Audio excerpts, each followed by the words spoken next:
The title of this podcast is Are You Living Your Life Like Everything That Happens is a Miracle?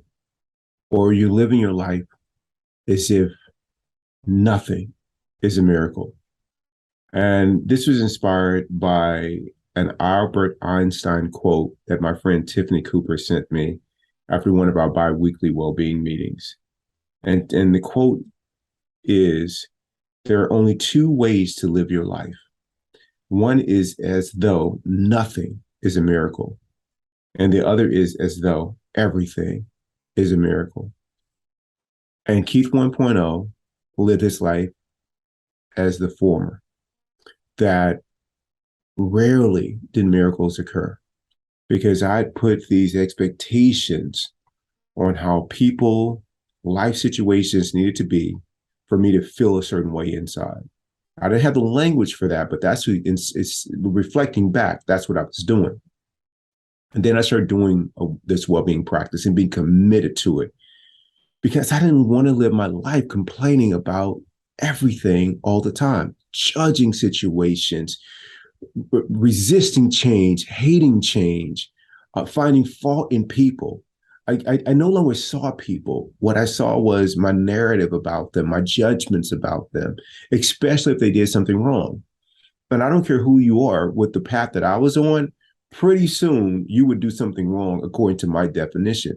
You could be my best friend, but if you didn't reply to a communication that I had in a timely manner, that would quickly slip into like, I can't believe they didn't reply. Like, what's going on?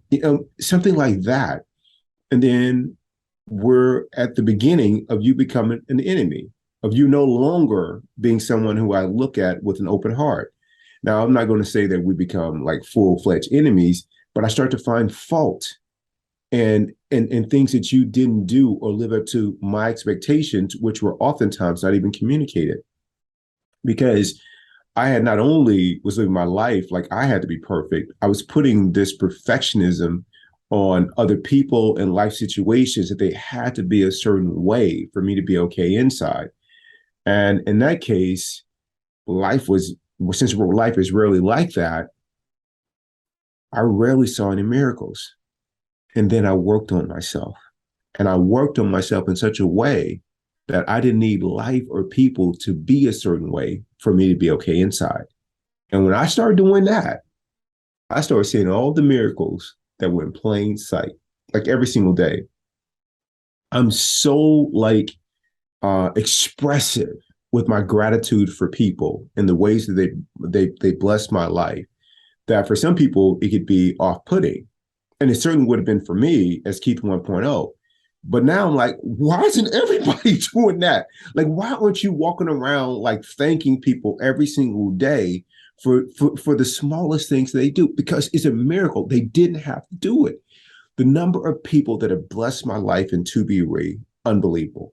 I mean, I can't walk past anybody during the course of a day. I can go through a course of a day and not 20 people have blessed my life in some way. It's contribute to it in a positive way, whether it's a hello and look me in my eyes, to people opening doors, giving me feedback on projects I'm working on at Mayo Clinic, for people coming into the ToBeRe space to create community and inspire me to be my best, to the pickleball court with people coming up to me, shaking my hands and welcoming me to the club, to all these things that happen in the course of a day. Are you kidding me? Like, there's so much that to be grateful for. I can't believe everybody's not doing this. Like, I can't. Like, it's shocking to me. And that's one of the reasons that I express myself, because everything is a miracle to me. Everything is a wonder. It inspires joy within me. Why would I want to live life like that every single day? Why don't you live life like that every single day? And for me, the reason that I didn't, because I wasn't working on myself. I was too busy judging and trying to fix people and situations to be a certain way that I thought they need to be a certain way. And I was like, oh, it'd be better for you if you are this way that I define as the way to be. It'd be better if the situation is this way. But underneath all of that was I needed you in the situation to be that way so I would be okay inside. But it really came back to me. And so I don't do that anymore because I can't control anyone. And why would I want to? Right? No. What I want to do is I want to see the miracles that are occurring in life around me every single day. And they are numerous. And so that's why I'm always filled with joy. It's always available. I don't have to manufacture it.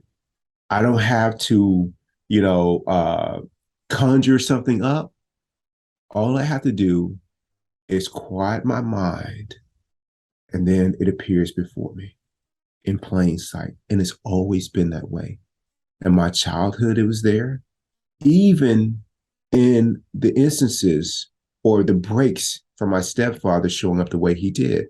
You know, Miles Davis has this quote that it's not the musical notes, it's the spaces between the notes, in which we did a podcast giving a shout out to Miles Davis. And that's what my life was. If I would have quieted my mind in between the interactions, the unpleasant interactions with my stepfather, that was a beautiful life in plain sight. In the 4 years that I complained about being stationed in Yuma because it wasn't where I wanted to be stationed in the Marine Corps in Tennessee, there was beauty to be found in Yuma. But my mind wouldn't allow me to see it because I wasn't controlling my mind like I do now. Like I tell it what to do. I'm the boss. And we're no longer complaining or judging situations anymore. It's amazing when I do that, quiet that, make that my primary thing, is to work on that so I can see and live this amazing life and see the miracles. They are right there every single day. The minute that something comes up that tries to obscure my view, somebody said something, my mind take exceptions to it, I start to feel a certain way, I bring myself back not to focus on the object of my mind, but to see and so that I make that the problem.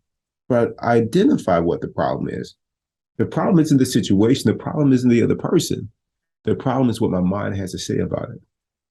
And I lean back when it starts talking, and then it settles down because I'm not giving it any attention. And then just like that, as soon as it recedes, the miracles become clear to me. And so, yes, the way that I live my life now is the latter part of Einstein's quote. I live my life as though everything is a miracle. And I hope you're doing that too. And if you're not, I invite you to do so. If you do, your life will be rich and full of miracles every single day.